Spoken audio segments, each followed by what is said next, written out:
আগে পুলিশ দেখলে প্রচুর পরিমাণের ভয় পাইতাম, বাট এখন জানি কেন ভয় লাগে না। কারণ গাড়িটা আমার নামে।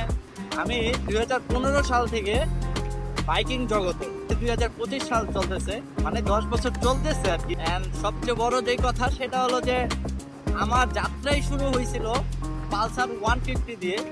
আপনারা ওল্ড যে সাদা ইঞ্জিনের বাইকটা দেখছেন, অনেকেরই ক্রাশ ছিল ওই টাইমে পালসার, হ্যাঁ বাজাজ পালসার। তো আমার যাত্রা শুরু হয়েছে বাজাজ পালসার দিয়ে।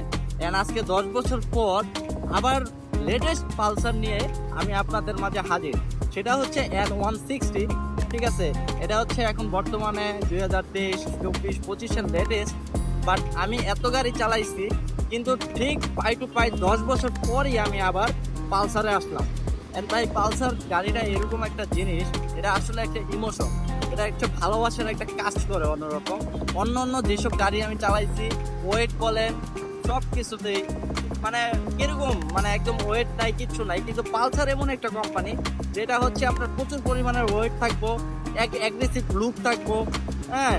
তারপরে হচ্ছে আপনার এটার যে নয়েজ, মানে সাউন্ড, ওমাই, মানে এক একটা কোম্পানির বাজাজ পালসার যে সাউন্ডগুলো দিছে, তো সেই ওগুলো শুনলেই ভাই ভালো লাগে এমন, ঠিক আছে।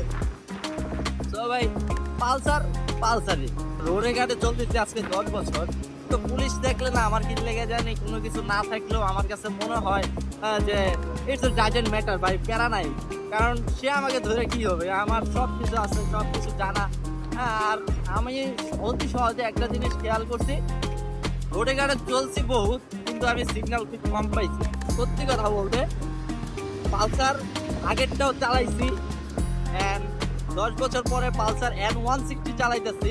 বাট আগেরটার যেই মানে অ্যাগ্রেসিভ বলেন সব দিক দিয়া ওই টাইমে 10 বছর আগে, 10 বছর আগে পালসার ভেরিয়েন্ট যে জিনিসটা দিয়ে গেছে, বছর আগে আমি পালসার চালানো শিখছি। বাট পালসার এর আগেও বেরিয়েছে, কত বছর এটা আমার জানা নেই। কিন্তু যত বছরই হোক, কথা হচ্ছে যে পালসার ভাই আগে থেকেই এটা ব্র্যান্ড, ঠিক আছে। এখনকার ছেলেরা V3, GSX-R মানে এগুলার মনে করে ব্র্যান্ড। আরে ভাই ব্র্যান্ড তো ভাই ওই জায়গায় না, ব্র্যান্ড তো হলো ভাই এই জায়গায় পালসার।